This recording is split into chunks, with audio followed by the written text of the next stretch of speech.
sa lahat kung saan man naabot ang video ito. Time check dito sa bansang Kuwait ay 10:59 na ng umaga at katatapos lang namin mag-breakfast.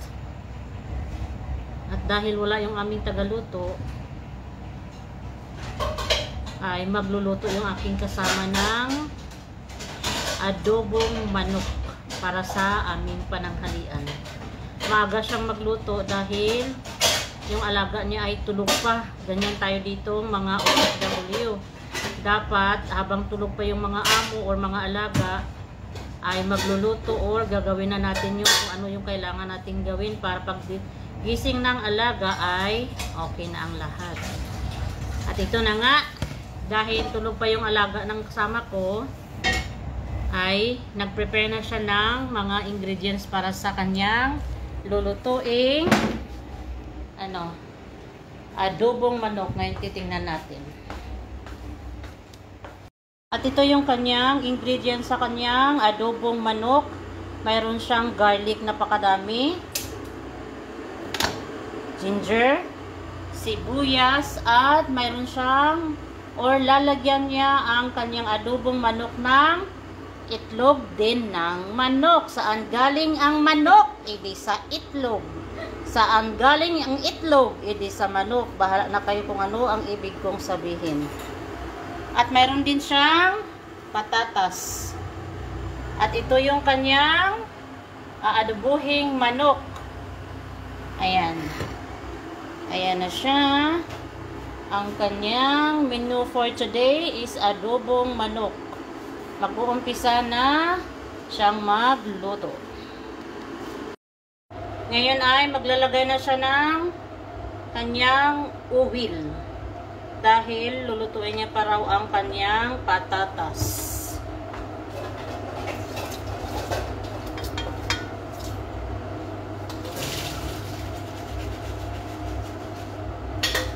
Adobong manok with patatas.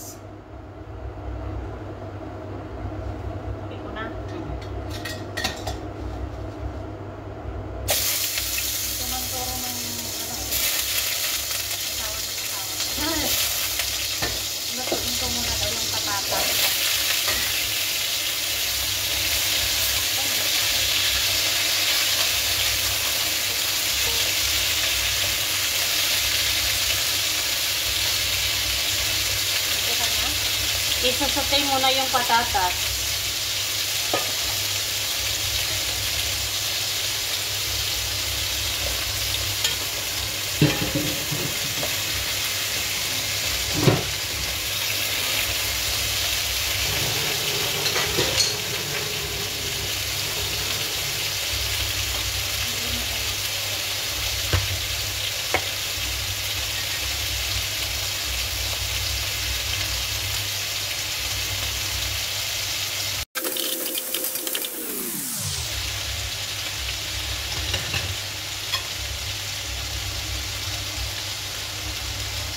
Lalagay niya na ang luya.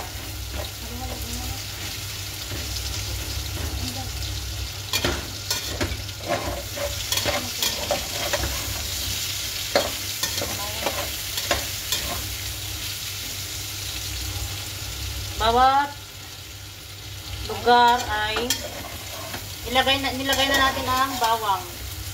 May kanya-kanya or may paraan para kung paano magluto ng adobong manok. Ang sibuyas kasi masisira kasi yan kaya damihan natin. Ito, marami yung sibuyas namin kasi yung sibuyas ni Mama Kibir ay malapit ng sira. Kaya ito.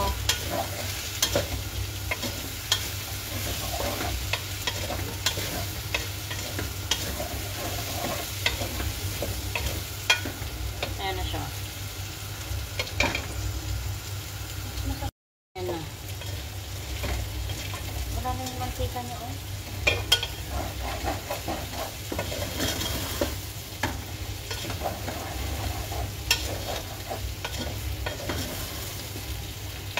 Ayan na siya, oh.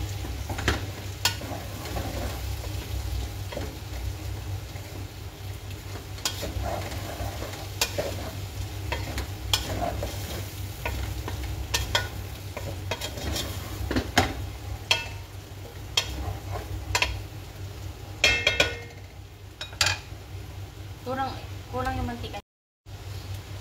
Ito na siya.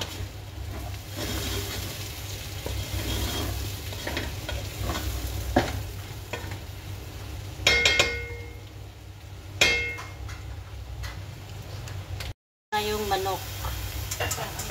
At lalagyan ng asin, black pepper,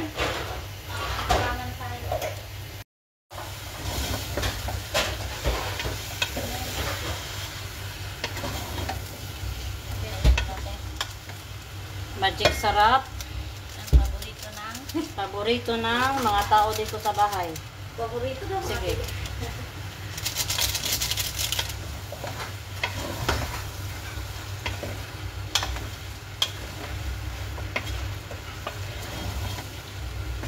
Ngayon ay tatakpan muna natin para lalabas yung mantika ng balat ng manok. Ayan na siya. Ayan na siya, lalagyan ng laurel, dahon ng laurel. At ating imikos-mikos. Lalagyan ng soy sauce. Maalat mo naman.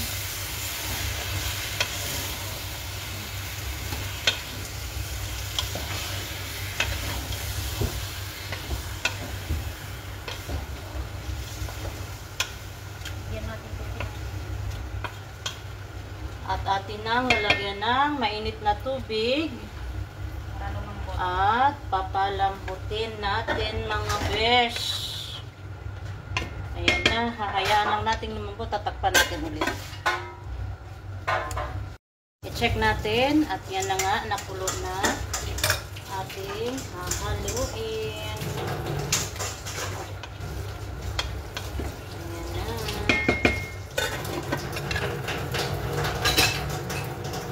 Dahil ang tagaluto na ang main chef na ito ay gusto niyang manamis-namis, lalagyan niya ng sugar.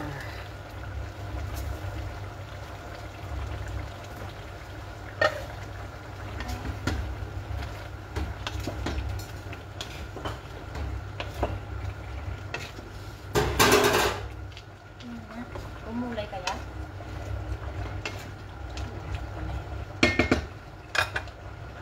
Ayan na. At ating ulit tatakpan.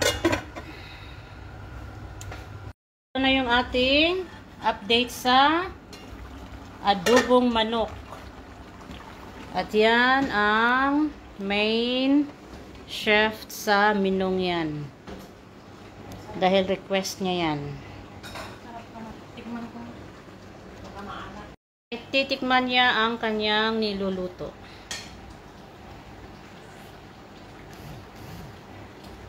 Perfect. Pero bago kami nagluto ng adobong manok ay nagpaalam muna kami kay Mama Kibir.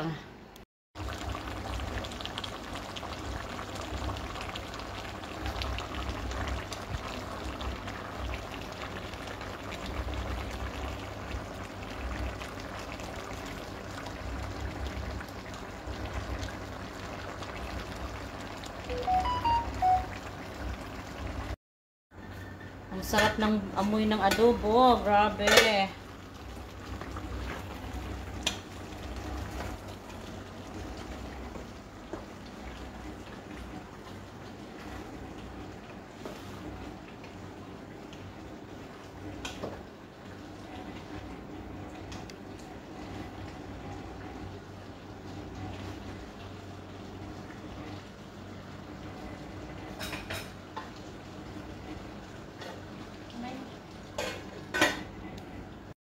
Siling haba ang padagdag sa aroma.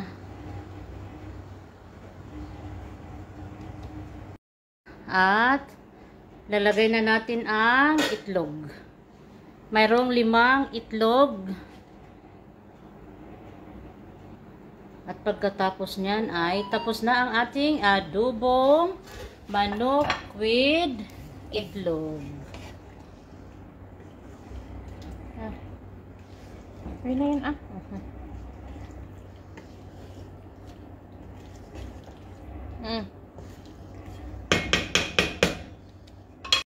At ito naman yung sa aming driver. Adobo siya, pero lalagyan ko siya ng ito. Ng sili. Kasi ang mga Indiano ay mahilig sa maanghang. Kaya ito lalagyan natin. Yung pagkain ng ating Indianong driver. Lalagyan lang natin siya ng twist. Para maging maanghang ang kanyang pagkain. Ito yung ilalagay natin.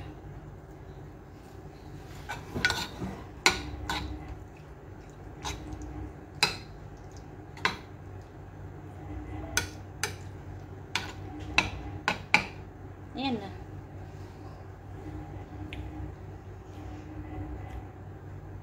Okay na. Maanghang na siya, kaya ready na ang kanyang lunch for today.